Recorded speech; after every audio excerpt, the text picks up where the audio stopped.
Hey guys, welcome back to Enlightened Turtle. It's your host Kev here. So in today's video we're going to be doing the reading that was mentioned in a previous video from Wilson and Blackett's book Moses and the Hieroglyphs. Now this is the Ross edition, which is the second edition, and I will be touching on certain parts of the book. I'm not going to read in a linear fashion because there's certain parts I want to, like I say, touch on without going off in all different directions, because this book is quite loaded with lots of other little intricacies. But I'm going to try and keep this one on point. And yeah, we're going to be discussing the Khumeric language and how that pertains to the hieroglyphs. This will be more of an introduction for future videos on more specific details on the Khumeric and hieroglyphic language, i.e. etymology, how the words were rendered, the movement and the location of certain words found and stuff like that. However, this is more an overview of the Khumeric Egyptian connection, as well as a little brief touch on the chronology as we've discussed in previous videos. Now there's a number of names mentioned in this video as well, will be mentioned in this video in certain chapters that if people are unaware of, I suggest you go and check out their research as well, because it's all encompassing really. And finally, one of the last things I want to touch on here is the connection between the Doridic language and the most ancient of languages, as I touched on previously in that Phoenicians video. But like I say, I don't want these videos to have too much information spread out, so I'm hoping to try and keep this video around 20-25 minutes long. So without further ado, let's get straight into it.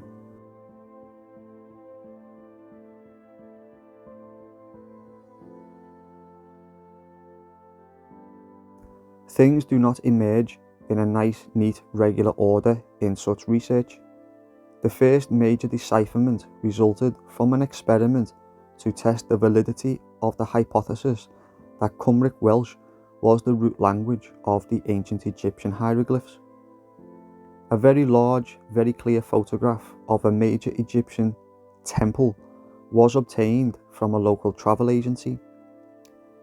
The front of this temple exhibits long hieroglyphic texts above and alongside the statues of two kings and a queen standing between them. This was the very first long text decipherment attempted, and not only did it decipher perfectly, but it also demonstrated that the ancient Egyptian chronology was in total chaos as it is currently presented.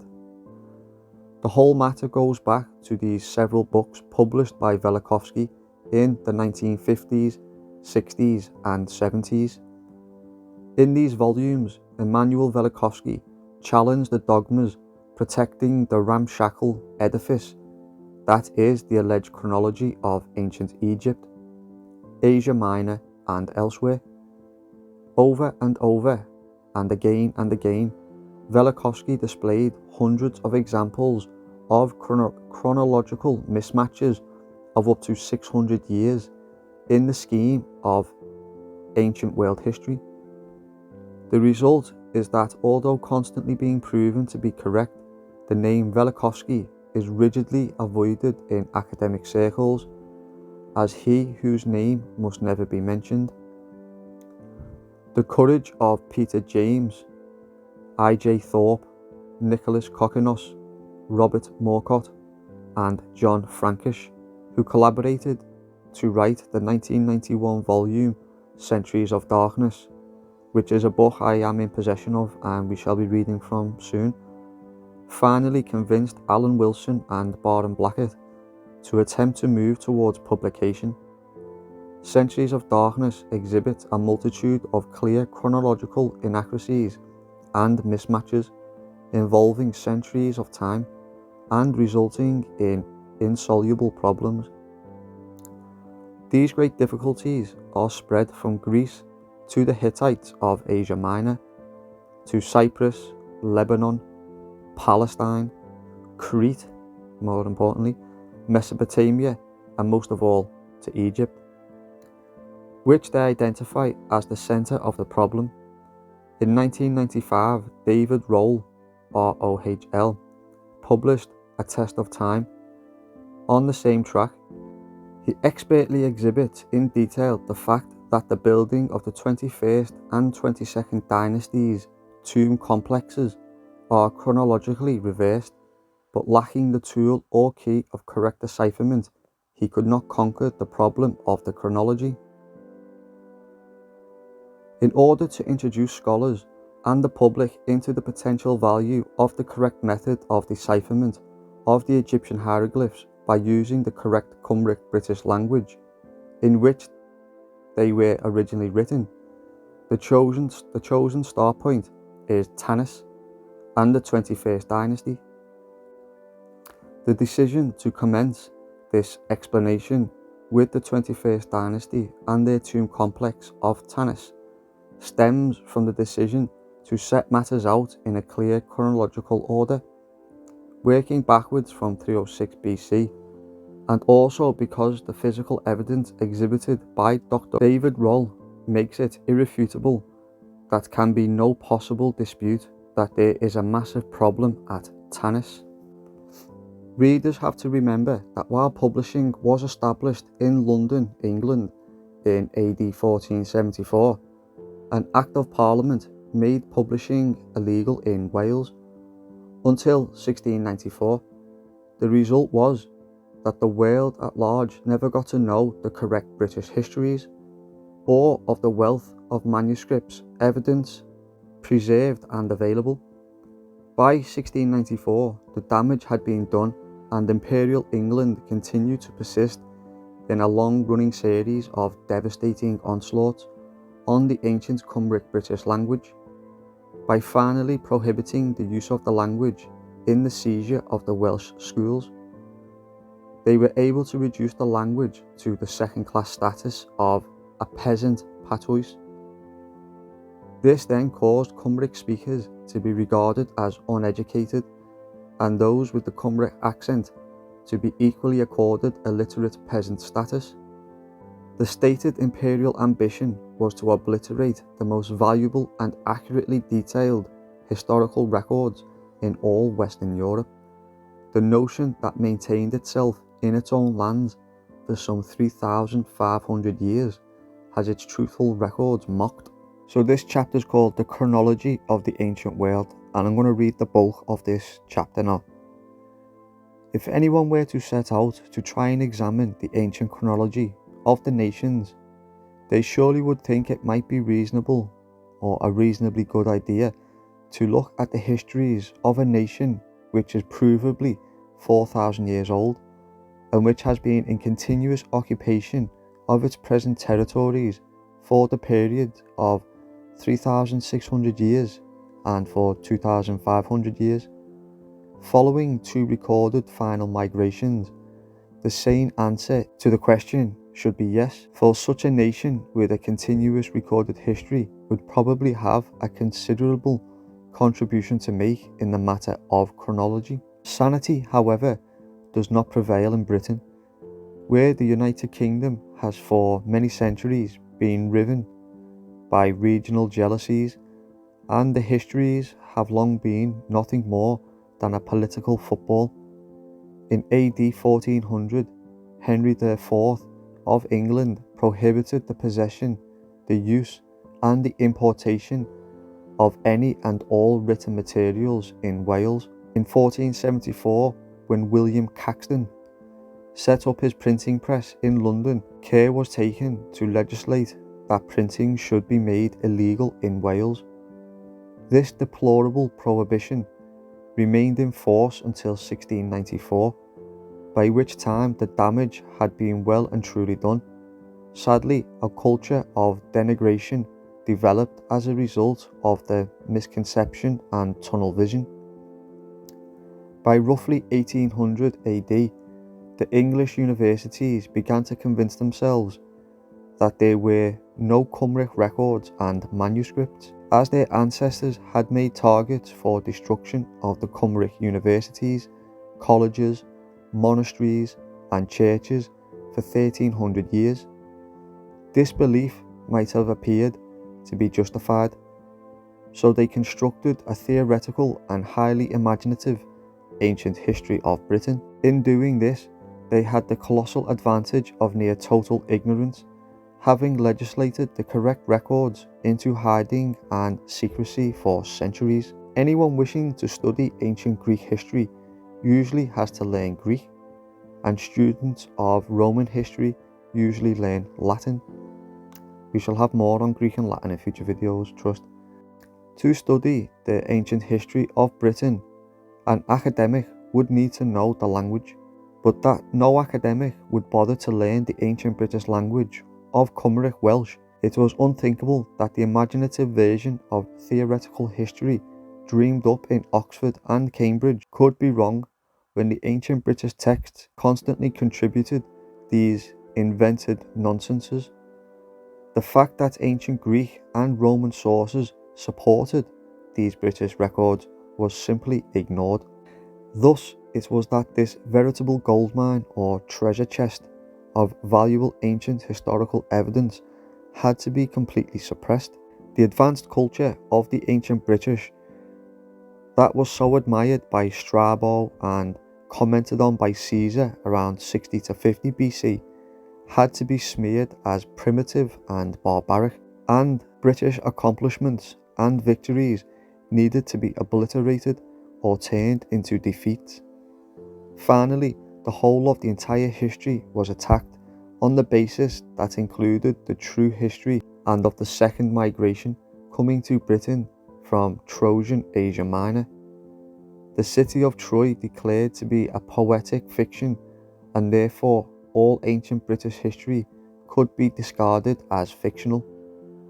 No positive work of any kind whatsoever was ever done in any British university to examine the truthfulness of ancient British history.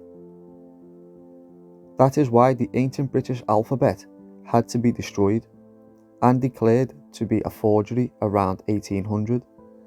At no time in anything regarded in positive light, and any investigation that begins to reveal the truth results in what can only be described as persecution. The misconception that all the English are Anglo-Saxon and nothing that is British of any importance before 450 latter developed after 562 AD, when Britain was devastated by debris from a comet that devastated most of the country and the majority of the population. Academics write that South Wales went into decline, and it was reasonable to compare Hiroshima and Nagasaki in Japan as going into decline after being struck with atomic bombs in 1945. The simple idea that the ancient British people of the Aldesenas or Old Syrians did migrate in fleets from Chaldean Syria around 1600 BC, as recorded in the histories, was definitely a prohibited zone of research. The equally simple idea that there had been a Trojan War at the city of Troy around 650 BC, Hissarlik in Anatolia that is, by the way, and that a great-grandson of Aeneas of Troy, who was named Brutus, had sailed a great fleet to Britain is also a very dangerous area of research. The 1875 discovery of Troy by Schliemann has done nothing to alter the enriched dogma that the city of Troy has never existed outside the imagination of the Greek poet Melesigenes or Homer, and therefore any British history, including a migration from Troy, is automatically a fiction. I will pause there briefly. So as you can see, reading that last couple of paragraphs, I diverge quite a lot now, excuse me, on Wilson and Blackett.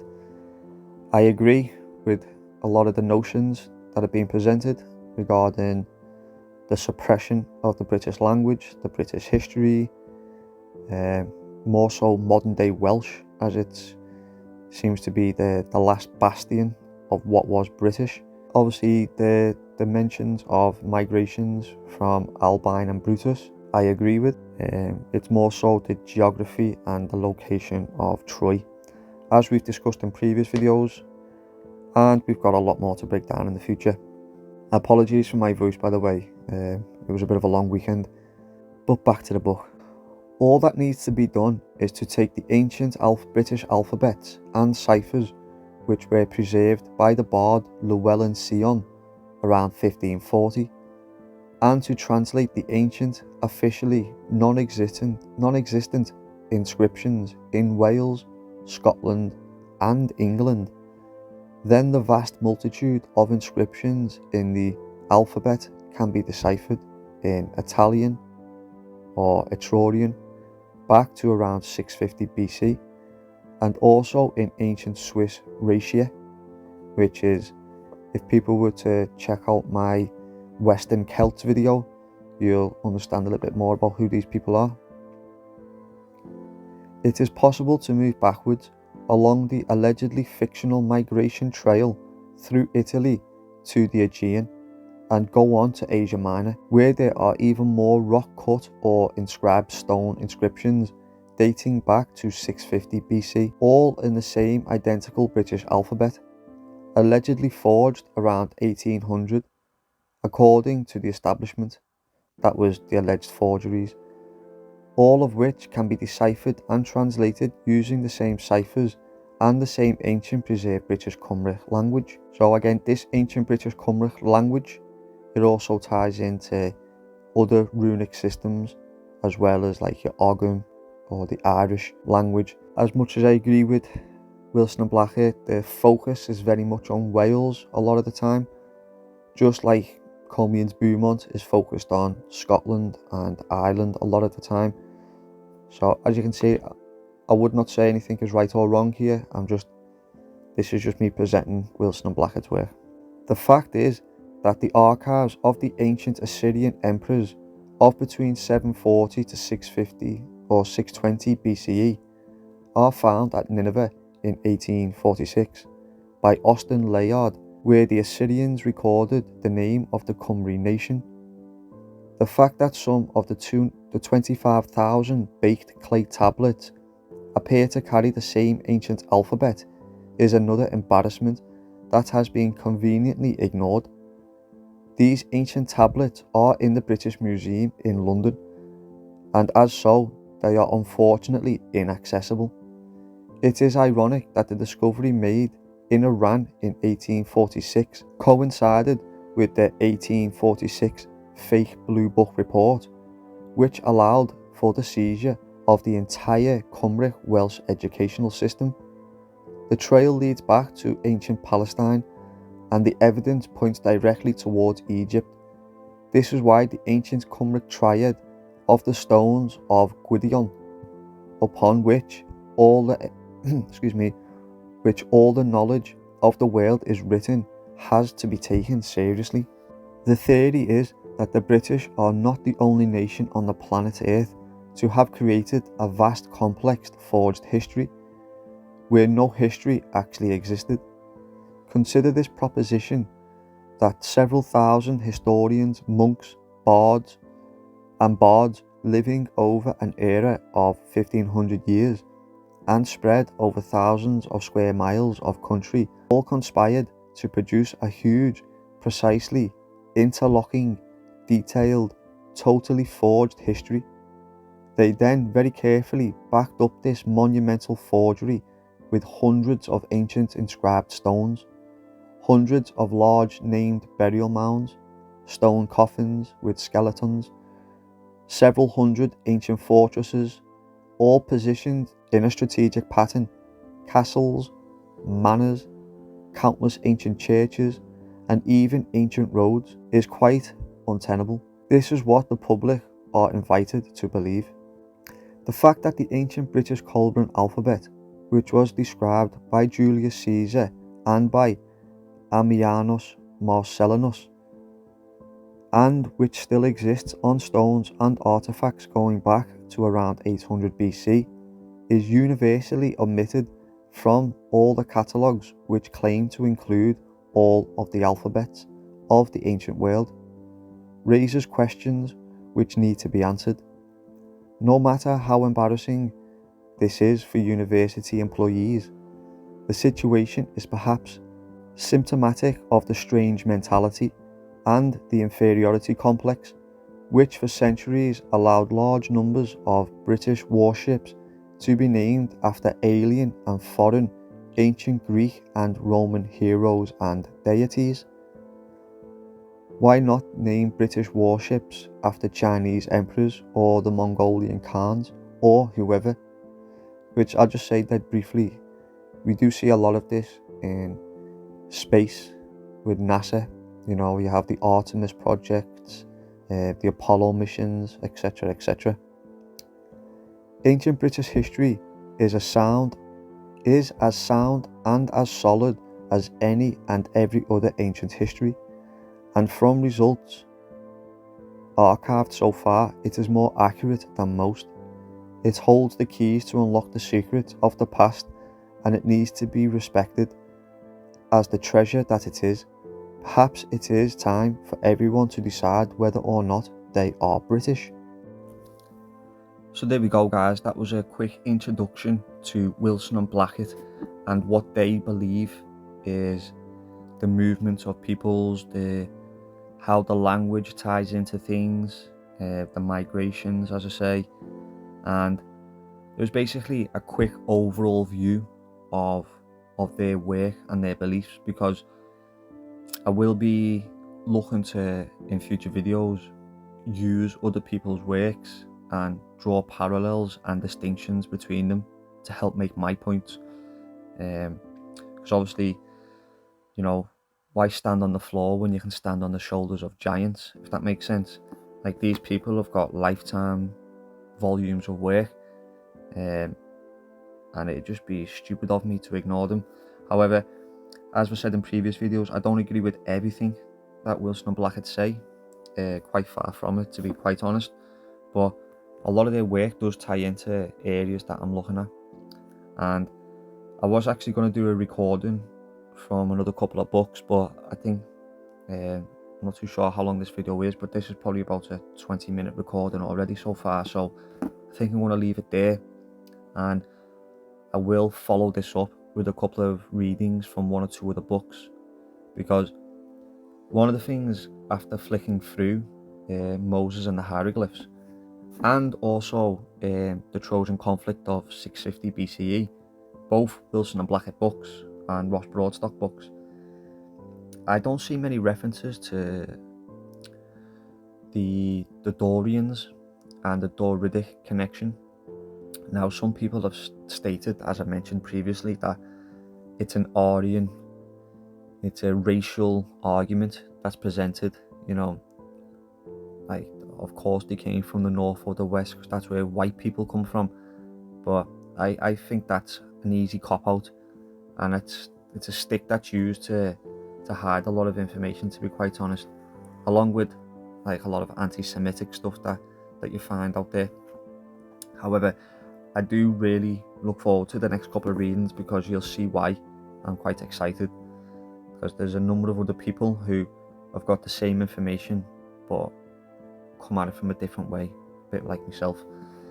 So yeah, hope you enjoyed that one, guys. Like I say, hopefully it was a good introduction to the mind of Wilson and Blackett, and yeah, we've got a lot more to come from these guys too, so stay safe, catch you in the next video, peace.